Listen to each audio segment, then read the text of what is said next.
Je m'appelle Ndiaga Mbow doomu Bawol juddoo Diourbel màggee Diourbel yaroon Ndakaaru daanaka parce que fii laa defee sama carrière te bëgg naa tout le temps bu ñu may définir di wax ci man en tant que comédien et acteur. Joué dans beaucoup de pièces théâtrales dem ba nekk metteur en scène aussi ak scénographe léegi je suis acteur professionnel ou je prétends l'être. Je suis tombé dans le cinéma en 2008 laa dugg ci biir cinéma. Duggaat laay wax sax parce que njëkk naa ci dugg mais phase boobu ça ne s'est pas bien passé ma duggaat ci cinéma en 2008 à travers benn long métrage boo xamante ne ñu ngi ko doon tourner vers les îles du Saloum première fois. C'était un film très mystique li ma ci dugal nag théâtre la woon ndax ci théâtre la ma réalisateur bi gisee daal ne kii yaakaar naa ne war naa ko mën a jël mu nekk benn second rôle ci sama film ñu dem yàlla dogal ñu dem ba ma nekk rôle principal ci biir film bi lors du tournage même. Après li ma doon dund ci monde cinématographique neexuma parce que am na loo xamante ne bu ma koy gis par rapport ak man li ma bëgg dinaa ne non lii faaw ma daw ko ma dawaat cinéma 2009 laa génnaat cinéma desaat ci sama théâtre maa ngi duggaat ci cinéma en 2014 loolu mooy vrai entrée bi nit ñi xam ci man 2014 laa duggaat cinéma à travers projet bu tudd C'est la vie mu nekk une histoire familiale ndax ñun ñi ko doon tourner on n'était pas vraiment expérimenté peut-être am nañ ay techniques yàgg nañ jouer yàgg nañ def lii mais on n'était pas vraiment expérimenté par rapport ak niveau bi ñu soxla woon ci ñun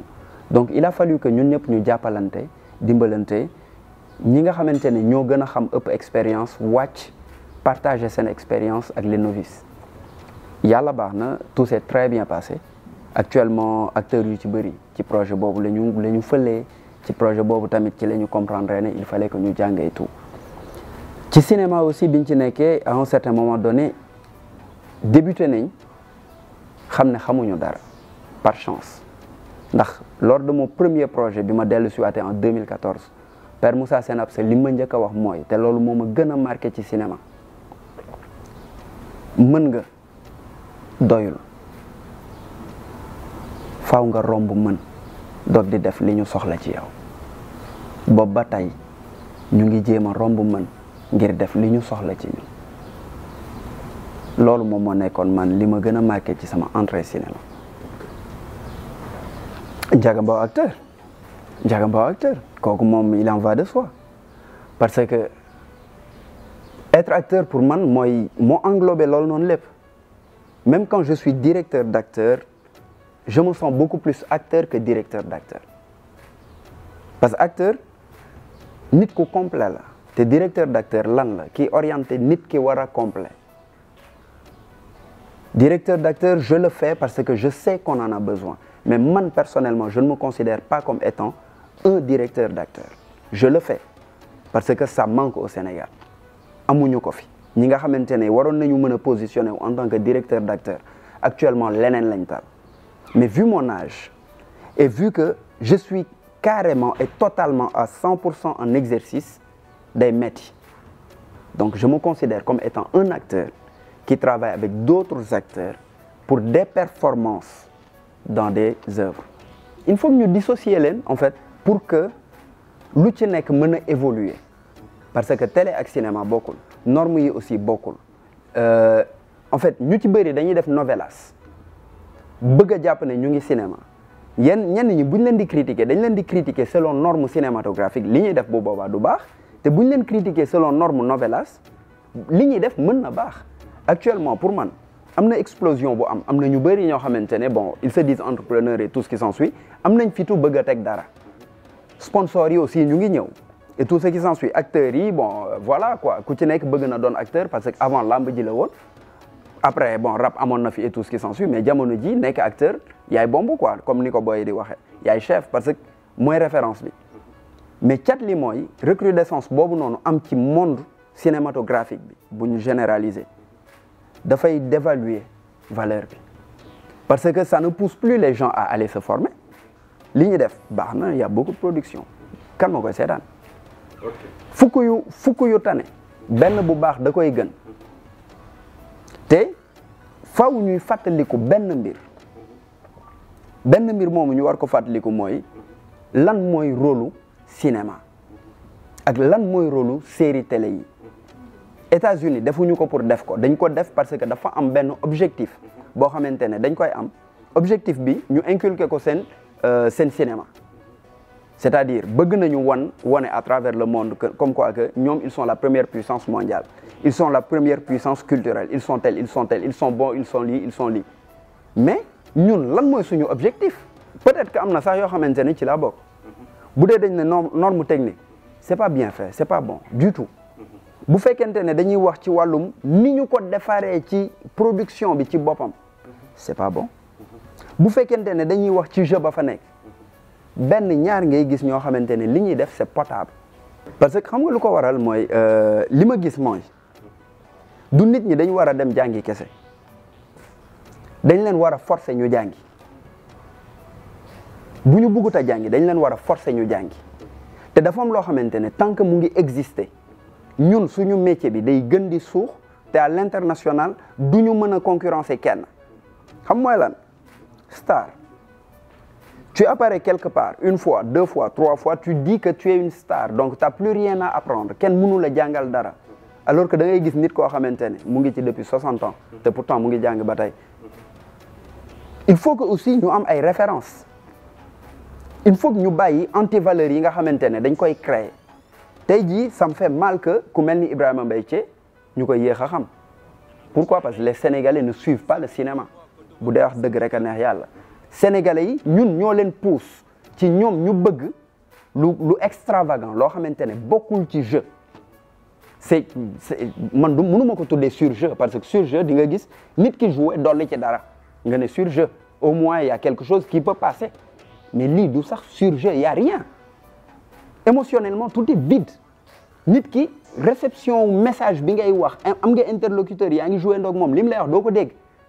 réponse yi fu la neex nga koy fëlee mer nu leen neex la ñuy meree kontaan nu leen neex la ñuy kontaane y a pas de jeu parce que xamuñu ne tout ça a été codifié te da ngay jaar ci nii pour mën ko xam. La faute aux réalisateurs yi nga xamante ne bëgguñ lu baax te dañuy promo canapé la faute aux producteurs yi nga xamante ne bëgguñu fay lu baax ndax xamuñu ne ñoom ni ñuy teddee ci mbir noonu la ci ñeneen ñi war a teddee donc dañuy pousser nit ñi ñu jàngi. La faute aux boîtes de production yi nga xamante ne amuñu fitu jël ku ñëw di encadrer acteurs yi ñu jël par rapport à tel ou tel autre projet mais aussi la faute à nous ñun ñi nga xamante ne ñoo jàppee suñu bopp ay professionnels gëstu li ñuy gëstu xam li ñuy xam nee nañu dañu mën te pourtant ñi ñu jàngal ñun dañ leen fay ndax xam-xam pour ñu am ko adduna ak li ci biir mënoon nañ ko teg ci loxo ñooñ te duñ ko am mais tey kan ci ñun moom mooy wàccaat di jàngal. La faute aussi à la société bi nga xamante ne day pousse nit ki feeñ na benn yoon ñaari yoon nga tëkkale ko ak kudul moroomam. La faute aussi à cette même personne bi nga xamante ne jàpp na ne lépp mën na ko def ci niveau bi mu toll te xadd na kaaba gi donc la faute incombe à tout le monde man bu may wax damay wax ak ñi nga xamante ne bëgg nañ lu baax du ñu liggéey ba sëgërus ñi nga xamante ne au moins bëgg nañ évoluer tollu niveau boo xamante ne du Sénégal lañ lay coow parce que bu fekkente ne ci télé Sénégal yi ngay jaar ñu lay coow doo dara Denzel Washington même bu desee biir États-Unis tey fii laa toog xam turam man kenn xamuma est-ce que ñoom dañuy toog bay waxtaanee Thierno Ndiaye Doss wala ñuy toog bay waxtaanee Ibrahima Mbaye Thié buñ ma ne c'est parce que non c'est-à-dire jàppal bàyyi déedéet gaw ma loolu Lien film Lien ñoom dañuy toog di ko waxtaane parce que le film était super bon dañuy toog di waxtaane film bu mel ni Atlantique wala nangam mais est-ce que acteurs yi ñoom acteurs yi ñu def ñun référence parce que liggéeyuñu te xamuñu cotu jeu xamuñu sax ne jeu mu ngi évoluer. pour man un bon acteur digne de ce nom mooy ki nga xamante ne suba ngoon guddi bëccëg benn yitte la wut xam-xam wut moom boppam wut a mën a maîtriser boppam wut a mën a adapté wu di dégg lépp di gis lépp te di ko analyser di ci jël li ci gën yaramam mën a adapté wu ci situation bu nekk ak personnalité bu nekk ak personnage bu nekk xelam mën di màcc di xalaatee ni ministre di xalaatee ni borom alal di xalaatee ni taalibe di xalaatee en gros pour man critères yi nga xamante ne mooy tax nit ki mën a doon acteur xam-xam la ak mën-mën ak ngëm-ngëm ak humilité surtout parce que lële lépp boo ko amee te t'es pas humble tu ne peux pas l'être après nag boo amee loolu lépp nga doog di tàmbalee jàng je vais te dire que loolu jot na depuis 40 ans wala 50 ans ci ginnaaw chaque année dinañ ci waxtaan chaque année dinañ ci jéem a dox. Qu'est-ce qui empêche? Qu'est-ce qui empêche mooy gëmante wuñu ci suñu biir te dëgg la bu ñu war a wax ñun ñëpp ñu dégg ko gëmante wuñu ñi ci gëmante mooy quelques rares yoo xamante ne am nañ benn affinité ñi ci gëmante mooy cette nouvelle génération bi nga xamante ne des fois dinañ toog waxante dëgg ndax am na fuñ jëm jot na bay bëgg a weesu ci ñun ñu toog waxuma la ay fixer ay barème fixe de mais toog commencer di créer ay école di jàngal nit ñi commencer di mën a exiger boîte de production yi nga bëgg a taxaw ne lii nga bëgg a def ñu ne la doo ko def anam yii nga koy defee parce que aussi suñu image de marque mooy génn tey am na fi yoo xamante ne man dañ koy seetaan depuis kaw woo ma sa réew li moo fa am on te demande à chaque fois nga quitter sa réew parce que jàpp nañ ne amul jeu te man mi fi nekk xam naa ne y a de très grands acteurs yu ma mën y a de très grands comédiens yu ma mën ñenn ñi maa leen mag te ils sont plus forts que moi ñun ñoo war a exiger teg école exiger daal ne ok production yi dootu leen fi def naka su dul noonu vous avez besoin de telle chose même s'il faut que ñun ñu ñëw sacrifier wu pour former acteurs yi dañuy former acteurs yi par force bu boobaa scénaristes yi dinañ commencer di bind lu leer réalisateurs yi dinañ hausser seen niveau producteurs yi dinañ xam ne koppar yi faaw ñu teg ko ci table ci parce que ay noms internationaux boo ko dee am ci yenn production yi mais xaalis bi day gën a wàcc est-ce qu'on se comprend un peu mais jot na bay bëgg a weesu ndax gëmante wuñu man je le dis je ne blâme pas les autres je ne blâme pas l'État du ma ne état moo ñu war a defaral dara li tax amuñu ay carte professionnelle et tout ce qui s'ensuit parce que kenn ku ci nekk buy dem di ko kaas benn nit mooy dem kaas ko ñëw taxaw wax def nii fan la ñu mës a rassembler woo on nous parle de ay ARCOT affaire yooyu côté théâtre ok d'accord nice peut-être qu'ils essaient de faire quelque chose mais ñun ci théâtre bi lañ jógee tamit ñëw ci cinéma bi xamante nañ depuis belle lurette ñu ngi jouer ensemble bu ñu dajee xoolante bëggante nañ affaire yooyu loolu la ñuy wanante mais au fond on se tue parce que kenn ku ci nekk jàpp na ne casting bi amoon na jël nañ diw jëluñu ma donc c'est à cause de moom que feeñu ma defuma nangam il faut ñu comprendre ne Fall 80 films mën na am Sénégal benn nit képp nekk personnage principal lu film yooyu noonu yëpp parce que moom lañ soxla ñenn ñi dinañ am cachet yu baax ah du ma la ko nëbb ñenn ñi ils auront de très bons cachets parce que ils ont prouvé mais ñeneen ñi fu ñuy jaar man ban exigence laay ñëw taxaw par exemple yow nga ñëw tu passes ton casting et tout ce qui s'ensuit je passe mon casting on me prend ma taxaw daal ne kii dañ koy yokkal par force les gars ils me disent mais attends moom na lijjanti boppam amuñu agent Sénégal kon ñun nañu dajaloo def suñu collectif doon suñu agent bopp te wóolonte ki soxla buzz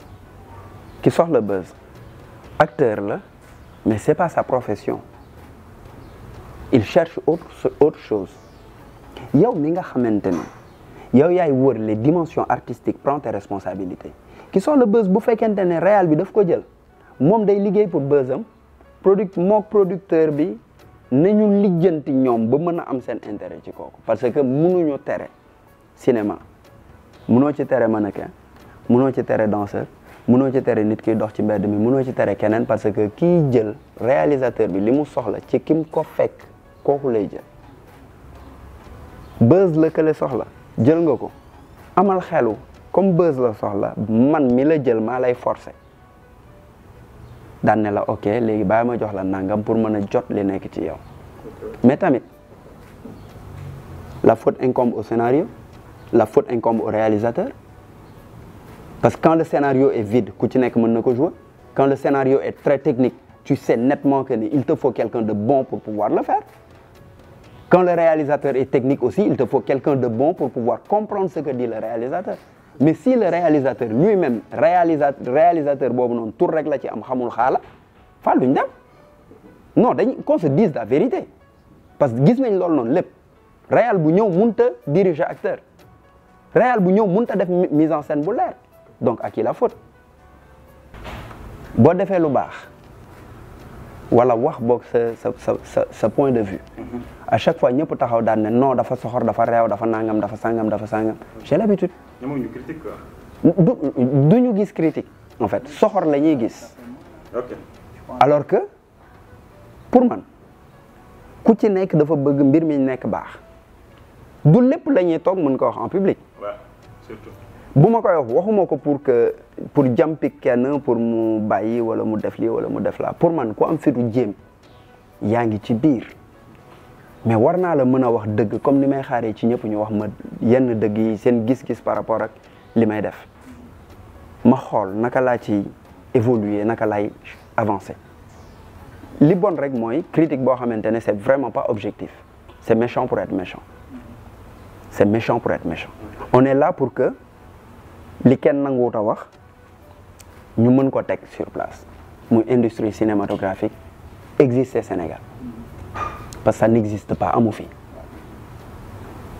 koo xamante ne tourné na fi 4 fois ci ay production yoo xamante ne c'est typiquement sénégalaise lu dul série te série yi sax bon quelques séries yi fi nekk nii di jaar ci yenn télé ñoo koy def mais série yi fi am budget yu normal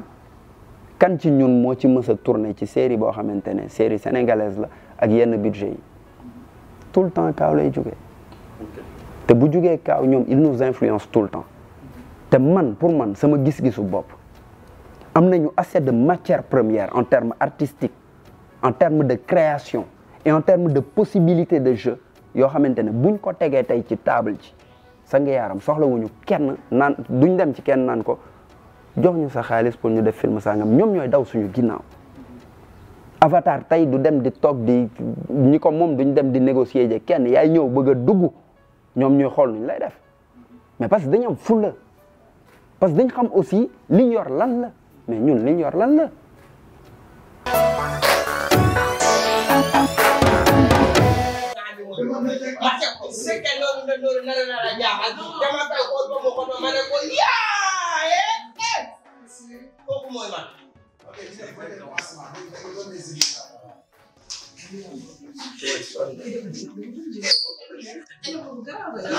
par rapport ak ñoom ñu adapté wu ci yow nga adapté wu ci ñoom ça te permettra d'évoluer man bëgguma leen orienter je ne peux pas je connais leur capacité et je sais que waxuma leen lu ñu xamul wala vision extérieure bi may am ne leen nangam ak sangam je sais que ñoom aussi foofu sama dëgg rek la dégg que ce soit day ngéwale tey suba mu yaru ginnaaw suba mu mel ni kooku yow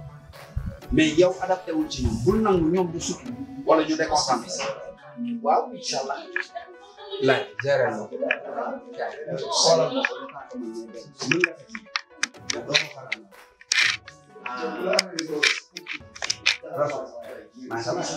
naturel bi un peu plus d'exubérance nga gën a ubbeeku ma xam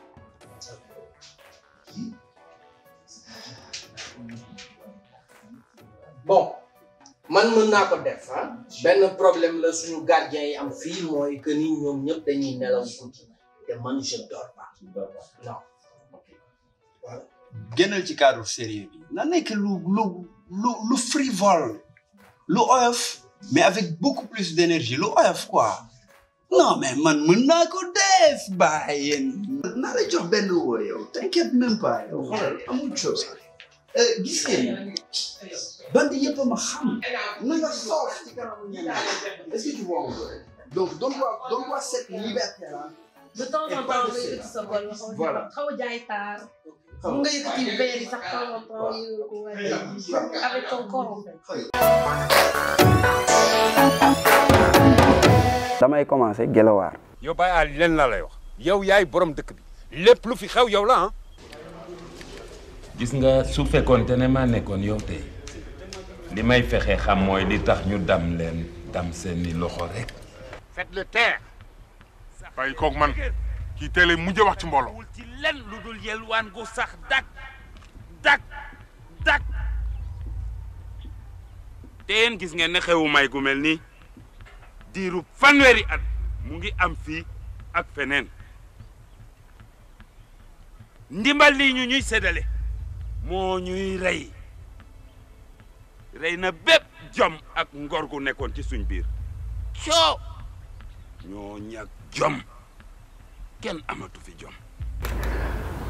Pour moi, c'est le film qui a déclenché la révolution cinématographique, culturelle et sociopolitique du Sénégal. Bataille Djini, c'est un film qui te parle actuellement et même dans le futur, il va parler aux gens de l'actualité. C'est le film qui nous dit à nous, non pas comment on se comporte envers les politiciens tout court, mais comment on se comporte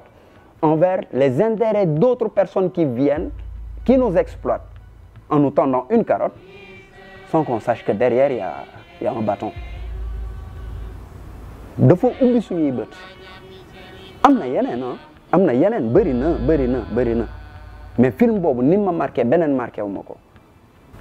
Le deuxième dama yexi ci temps actuel ne la nañ xoli Nogochi bu Toumani Sangaré. Pourquoi est-ce que j'aime Nogochi? Parce que moi je suis quelqu'un qui aime tout ce qui est sacré, tout ce qui est spirituel. Forme cinématographique bobu daf ma neex, tout ce qui est sacré, tout ce qui est spirituel. C'est une histoire bo xamantene dans cette histoire rien n'est simple, rien n'est vide. Vengeance, c'est simple.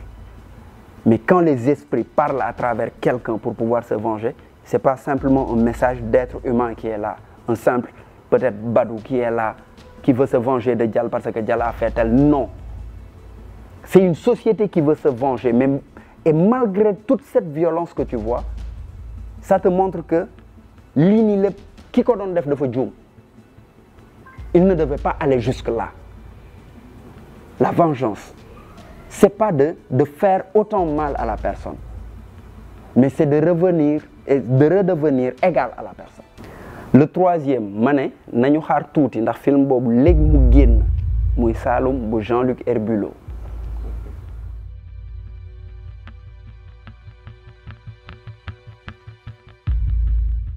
Quatrième, cinquième nak mën nañ dem séti ay IN.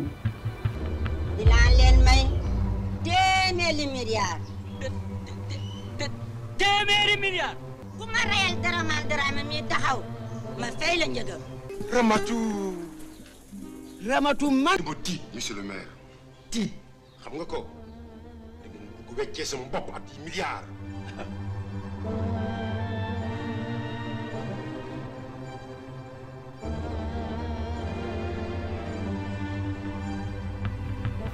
mën nañ dem seeti sama film bopp bëgguma di ko partager Tableau Ferraille.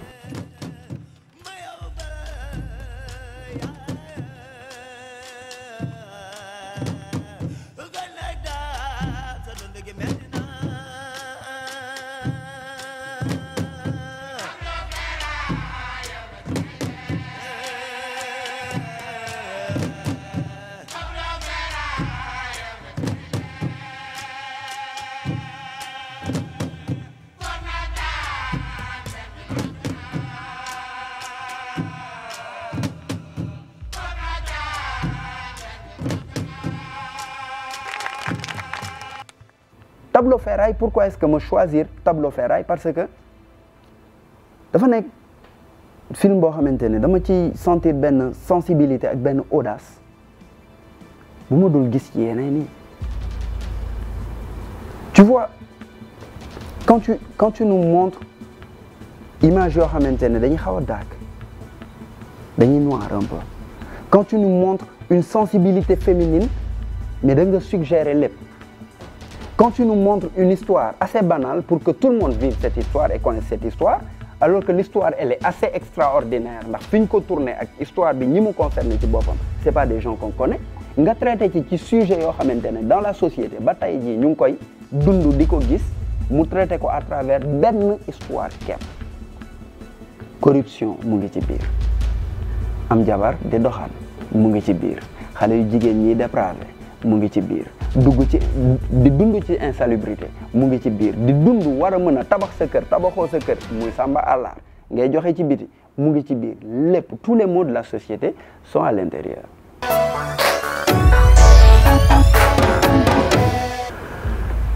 En dehors du cinéma, c'est une excellente question. Il faut d'abord que j'arrive à pouvoir être en dehors du cinéma pour faire quelque chose. Donc tu as accès à 100% au cinéma? Ma vie, c'est le cinéma. Le cinéma, c'est ma vie aussi. L'aspect, la dimension artistique et la dimension spirituelle. Ouais. Un film qui vous a donné envie de faire du cinéma? L'Associé du diable. Un film que vous adorez en secret? Que j'adore en secret? Arrête-moi si tu peux. Un acteur, une actrice qui vous fait suivre un film? Brad Pitt. Ibrahima Mbaye Thié. Non, je continue. Ouais, continue. Je continue. Brad Pitt. Ibrahima Mbaye Thié. Rokhaya Niang. Un film dans lequel vous aimeriez jouer? Tears of the Sun. Les larmes du soleil. Les larmes du soleil, si. De qui? Bruce Willis. Ok. Qu'est-ce que vous aimeriez voir plus souvent au cinéma? Les effets spéciaux. ceebu jën yaa fa ginaar? Non Fall ceebu jën Fall bu ñu toggee coof des fois sax bu mu nekk mën na bañ a nekk coof de bu jën manqué garaawul mën na bañ a nekk coof mais ñu roof jën bi Fall na nekk bu xonq mais gis nga ceebu jën yu xonq yooyu nga xamante ne des fois dina ànd ak sauce am ñeex boo xamante ne xooñ bi aussi bu mu dëgër trop xooñ bi nañ ko teel a yekk ne ñeex ko carotte bi dijj ñambi bi na ñor batañse bi chou pommé bi na nga laal mu ànd ak yow Fall nga toog tiim ko mais en famille nag ci lay dàqee bu nekkee ci plat neexul famille bi yëpp toog tiim ko nga bokk koog lekkkat bu mel ni yow Fall nga raxasu kuddu da lay déranger non yaaram loolu booy du moroomu yaasa ginaar rek ñoom seen lenn rek a ko dàq de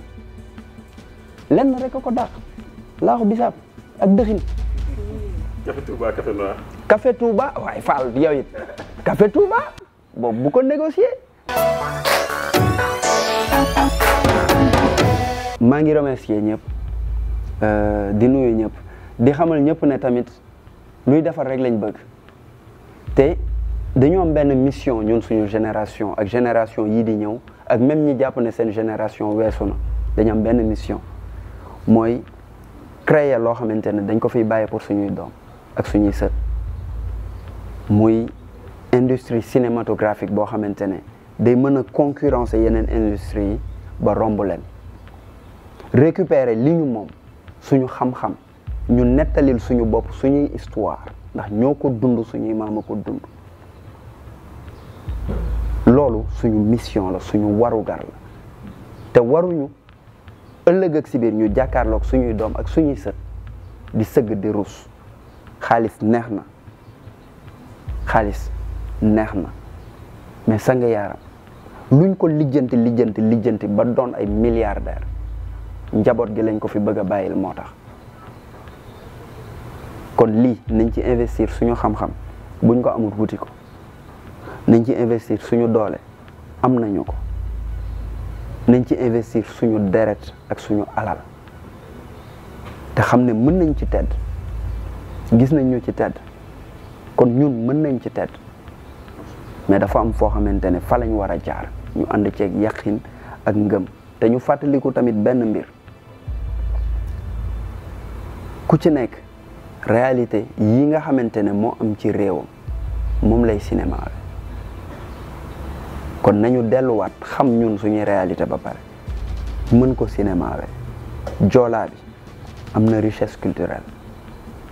am na richesse historique wolof séeréer tukulër nañu xamaat suñu bopp xam ban dayo lañ am ci àdduna bi ñu doog di mën a tegaat lu leer parce que ñi fi nekkoon def nañ seen wàll ñun Sénégal ci wàllum diine muy ci chrétien yi muy ci musulman yi ñun am nañ mag ñoo xamante ne def nañ fi loo xamante ne ci àdduna bi yëpp mënuñ ñu yab ndax diine kon waruñ ñu yab ci cinéma waruñ ñu yab ci art ndax lépp fii la te suñu dara génnagul nañ ko joxal suñu bopp cër te bàyyi naan gouvernement tey bu ma nekkoon président te xaw ma la valeur de la culture mënuma fa teg ministre bu koy doxal mais ña ne am ful la comme suñu papa yi nekk ci tool yi duñu xaar mukk keneen di leen bayal ñoo ko moom nañ ko def